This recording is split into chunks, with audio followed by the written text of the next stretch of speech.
দর্শক দেখুন, কর্তব্যে গাফিলতি, কমিশনের রোষে ডায়মন্ড হারবারের একাধিক পুলিশ কর্তা। বাংলার দ্বিতীয় দফার ভোটের মাত্র 4 দিন আগে ফের পুলিশ কর্তাদের বিরুদ্ধে খড়গহস্ত নির্বাচন কমিশন। এবার কমিশনের রোষের মুখে ডায়মন্ড হারবারের একাধিক পুলিশ কর্তা। কর্তব্যে গাফিলতির অভিযোগ, তাদের বিরুদ্ধে ব্যবস্থা নেওয়ার নির্দেশ দেওয়া হয়েছে। এই হচ্ছে দর্শক কপি। নিরপেক্ষতা নিয়ে প্রশ্ন উঠেছে, সেই জন্যে দেখুন, Sandip Garai IPS, Sajal Mondal SDPO Diamond Harbour, Mousam Chakraborty IC Diamond Harbour PS, Ajay Bag IC Falta, Shubhechha Bag OC উস্তি। তার মানে 3টি থানার অফিসার, উস্তি, ফলতা এবং ডায়মন্ড হারবার, আর এসডিপিও ডায়মন্ড হারবার, আর অ্যাডিশনাল এসপি ডায়মন্ড হারবার, এই 5 জনকে সাসপেন্ড করার কথা বলা হয়েছে। আর দেখুন নিচে যেটা 3 নম্বর পয়েন্ট, সেখানে যিনি এসপি আছেন ডক্টর ঈশানী পাল, তাকেও সতর্ক করা হয়েছে। আর এই সব অ্যাকশান নিয়ে রিপোর্ট জমা করতে বলা হয়েছে আজকে 25 তারিখ সকাল 11টার মধ্যে। খুব কড়া একটা নির্দেশ গতকাল দেওয়া হয়েছে। 5 অফিসার, তাদেরকে সাসপেন্ড করতে বলা হয়েছে এবং বিভাগীয় তদন্তের নির্দেশ তাদের বিরুদ্ধে। এই হচ্ছে দর্শক কপি। ডায়মন্ড হারবারে কার্যত সার্জিক্যাল স্ট্রাইক করে দিয়েছে নির্বাচন কমিশন ভোটের 4 দিন আগে। ভাইপো তো বাঁচাতে পারলেন না, ভাইপোর ভরসাতে কি সব কাজ করেন নাকি? কেন নিরপেক্ষতা নিয়ে প্রশ্ন তৈরি হবে? পুলিশ অফিসার আইপিএস হয়েছেন, এসডিপিও র্যাঙ্কে আছেন, ওসি আইসি আছেন, নিরপেক্ষতা বজায় রাখবেন না? ভাইপো যা বলবেন তাই শুনবেন? হলো তো সাসপেনশন এবং আরও তদন্তের যে ব্যাপার স্যাপার হলো তো, কেরিয়ারের দাগ লাগলো তো। যান, বুঝগে যান। আমি অনেকবার বলেছি, যখন সমস্যায় পড়বেন না, ওই পিসি ভাইপো কেউই কিন্তু বাঁচাতে পারবেন না। নিরপেক্ষভাবে কাজটা করুন, পদোন্নতি হয়ে যাবে বা কিছু পুষিয়ে নেবেন, এইসব ভেবে কেন এসব করেছেন? এই যে নামটাম সামনে আসছে, বাড়ির লোকেরাও তো সব দেখতে পাচ্ছেন যে আমাদের বাড়ির লোকটাকে, ছেলেটাকে সাসপেন্ড করে দিয়েছে নির্বাচন কমিশন। ছোট বাচ্চা যদি থাকে, যারা বুঝতে শিখেছে, তারাও তো দেখতে পাচ্ছে না। লাভটা কি হলো? পদোন্নতি আর পয়সাই সব হয়ে গেল জীবনে। মান সম্মান, কাজের স্বচ্ছতা, নিরপেক্ষতা, একটা স্বচ্ছ কেরিয়ার থাকবে প্রথম থেকে শেষ পর্যন্ত, সেটা বড় না? নাকি বলবেন সব মিথ্যা অভিযোগ? ঠিক আছে, তদন্তের নির্দেশ তো দেওয়া হয়েছে, দেখা যাক। তো দর্শক, এই হচ্ছে ব্যাপার। ওই একটা কথা আছে না, যার মাথায় দিদির হাত তারই কপালে জেলের ভাত। এখন জেলের ব্যাপারটা এখানে এখনো হয়নি।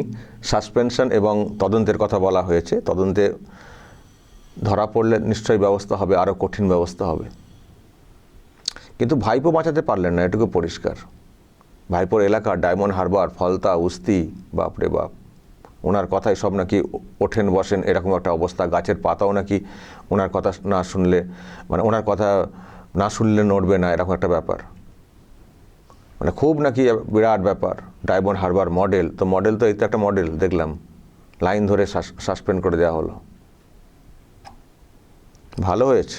ভোটের আগে এই যে এই রকম জায়গায় অ্যাকশান, অন্য জায়গায় যারা আছেন, যেখানে ভোট বাকি আছে, তারাও নিশ্চয়ই সতর্ক হয়ে যাবেন যে ডায়মন্ড হারবারে ভাইপোর এলাকা, ওখানে কমিশন এইরকম অ্যাকশান নিয়ে নিল, তাহলে আমাদের কি হবে? নিশ্চয়ই আরও অনেকে সতর্ক হবেন।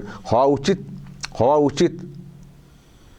প্রথম দফার যে ভোটটা হয়েছে, আমি তো কালকে একটা খবর করেছিলাম, আমিও প্রশংসা করেছি বেঙ্গল পুলিশের, কারণ কিছু ছবি ভিডিও এসছে এবং খবরে এসছে, বেঙ্গল পুলিশের একটা বড় অংশ দারুণ কাজ করেছে নিরপেক্ষতা বজায় রেখে। সাধারণ মানুষ প্রশংসা করছেন, ভোট কর্মীরা প্রশংসা করছেন। এমনকি দর্শক, কালকে হয়তো আপনারা শুনেছেন, আমি আজকে একবার শোনাতে চাই। যিনি কেন্দ্রীয় হোম মিনিস্টার অমিত শাহ, তিনিও কিন্তু গতকালকে প্রশংসা করেছেন বেঙ্গল পুলিশের। শুনবেন উনি কি বলেছেন, শুনুন। और बंगाल पुलिस को भी हृदय पूर्वक बहुत बहुत अभिनंदन देना चाहता हूं, क्योंकि बंगाल के बहुत लंबे अरसे के बाद एक भी मृत्यु नहीं हुई है। इस प्रकार का ये चुनाव हुआ है जो अपने आप में एक अजूबा है। बंगाल पुलिस শুনলেন, বেঙ্গল পুলিশের প্রশংসা করেছেন উনিও, যে একটা ভোট হলো, কোনো বড় ঘটনা ঘটেনি, কোনো খুন মানে মার্ডার হয়নি, এত সুন্দর ভোট হয়েছে। যেমন কমিশন কাজ করেছে, সেন্ট্রাল ফোর্স যেমন কাজ করেছে, সেই সঙ্গে বেঙ্গল পুলিশকেও ধন্যবাদ জানাচ্ছি বলে মানে এটা উনি বললেন, মানে ধন্যবাদ জানালেন কার্যত, এত সুন্দর কাজ করেছে বেঙ্গল পুলিশ। তো বেঙ্গল পুলিশ তার তার তার তার নিরপেক্ষ অবস্থান রাখতে চাইছে, তার একটা নজির তৈরি হয়েছে প্রথম দফার ভোটে। এইসব দেখেও কি শিক্ষা হচ্ছে না? আপনারা এখনও ওই কারো কথা শুনে চলবেন। আসলে আমি সবসময় বলে আসি যে পুলিশের সবাই খারাপ এটা কিন্তু না, বেঙ্গল পুলিশের সবাই খারাপ এটা কিন্তু না। আর আমার সঙ্গে অনেকের যোগাযোগ আছে, তারাও আক্ষেপ প্রকাশ করেন যে আমরা কিছু করতে পারি না, মানে উপরের কিছু অফিসার এমন তারা ডিরেকশন দেন যে তাদের কথা না শুনলে আবার চাকরিটাই থাকবে কিনা সন্দেহ আছে। আবার কিছু ইউনিয়ন হয়ে গেছে না, পুলিশের কি ওয়েলফেয়ার বোর্ড, ওয়েলফেয়ার অ্যাসোসিয়েশন, তার ওই নেতাকে ইডি এখন খুব তলব করছে, যাচ্ছেন না, এড়িয়ে বেড়াচ্ছেন। তার নাকি দিদির ওপরে অনেক বিশ্বাস, তার বিরাট বিশ্বাস দিদির ওপরে। দিদি এখন বাঁচাতে পারছেন না, এড়িয়ে চলছেন। তার বাড়িতে তো রেড হয়েছে, দেখবেন কি হয়। আর ক্ষমতার পরিবর্তন হয়ে গেলে তো কি হবে এইসব লোকেদের দেখবেন।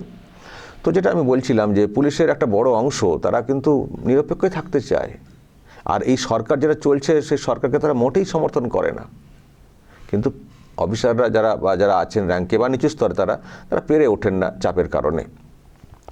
এমনকি সিভিক ভলান্টিয়ারদেরও একটা বড় অংশ। তো পুলিশও দেখছে, তবে এবার তারা কিন্তু অনেকেই মানে ভাবছেন যে মানে হয়তো দেখছেন যে ঝুঁকি হতে পারে, কিন্তু তবুও তারা রুখে দাঁড়াচ্ছেন, নিরপেক্ষ থাকবো এটাতে রুখে দাঁড়াচ্ছে তারা। এবার ভোট দারুণ করিয়েছেন বেঙ্গল পুলিশের লোকেরা, দারুণ করিয়েছেন। ভাবুন না, একটা দফাতে 152টা কেন্দ্রে ভোট হয়ে গেল, ছেলে খেলা কথা। বেঙ্গল পুলিশের সাপোর্ট ঠিকঠাক না থাকলে ছেলে খেলা কথা। তো বেঙ্গল পুলিশের একটা বড় অংশ কাজ করছে, খুব ভালো কাজ করছে। বেঙ্গল পুলিশ তার মর্যাদা ফিরিয়ে আনছে। কিছু অফিসার ওপরের র্যাঙ্কে তারা তাদের পকেট মোটা করার জন্য বা পদোন্নতি হওয়ার জন্য তারা হয়তো এরকম করছেন। অযোগ্য হয়েও হয়তো অনেকে পদ পেয়ে গেছেন, প্রমোশন হয়ে গেছে, তারা তাদের আবার পাল্টা পুষিয়ে দেওয়ার চেষ্টা করছেন। কিন্তু সেটা সামান্য অংশ, কিন্তু বড় অংশ যারা নিচে কাজ করেন, যারাও সমস্যায় সংকটেই রয়েছেন এই সরকারের আমলে, তারাও এখন চেঞ্জ হয়ে গেছেন। আমি কালকে একটা খবর করেছি না যে পুলিশও পাল্টে গেছে। হ্যাঁ, তাদের ভূমিকা পাল্টে গেছে, তারাও শক্ত হয়েছেন, যেখানে যা পেরেছেন যে যার মতো করে শক্ত হয়েছেন, সব দিকটা বাঁচিয়ে তারাও চলছেন। আর পুলিশ যখন এইরকম রুখে দাঁড়ায় না, তখন পরিবর্তন চলে আসে। পুলিশকে দেখে বোঝা যায় যে পরিবর্তন আসছে কি আসছে না। পুলিশ যেভাবে রুখে দাঁড়িয়েছে, পরিবর্তন আসছে এটা নিশ্চিত। তো প্রথম দফার ভোট যেটা হয়েছে তার ইঙ্গিতও তাই মিলেছে, পরিবর্তনের হাওয়া বিরাট। তো কমিশন এখন যেটা করেছে, দর্শক ভালো কাজ করেছে, যেহেতু আরেকটা দফা বাকি আছে। তো ভাইপোর মতো জেলাতে অ্যাকশনটা নিয়ে দেখিয়ে দিল কমিশন যে কাউকে কিন্তু আমরা রেয়াত করব না। তুমি পিসির হও আর ভাইপোর হও, কাউকে রেয়াত করব না, সব আউট করে দেবো।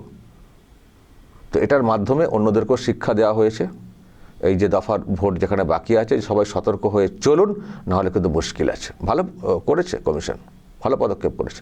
কমিশনের ভূমিকা এবার খুব বিরাট আঁটাসাঁটো। প্রথম দিকে মনে হচ্ছিল ঢিলে ঢালা, কিন্তু স্লগ ওভারে এসে যেভাবে খেলছে নির্বাচন কমিশন, তো হাঁসফাঁস অবস্থা তো তৃণমূল কংগ্রেস দেখছেন না। নেত্রী আবার বলেছেন একদিন, আমাদের পুলিশ আমাদের কথা শুনছে না। শুনবেন না তো, তারা বুঝে গেছেন আপনি কি। ওই আপনার পেটুয়া কিছু লোক শুনতে পারেন, তাদের হাল যে কী হবে সেটা আমরা পরিবর্তনের পরেই বুঝতে পারবো। যাই হোক, কমিশন খুব স্ট্রেটলি মানে খুব দারুণভাবে খেলছে এবং এইভাবে অ্যাকশন নেওয়ার খবরটাও যেটা আমার মনে হয়েছে যে এটা প্রচারে আনাটা জরুরি, যাতে করে অন্যরাও সতর্ক হয়ে যান, সেই জন্য আনলাম। পারলে আপনারাও শেয়ার করে দেবেন, দর্শক বলবেন যা বলার এবং নজর রাখবেন আরামবাগ টিভিতে।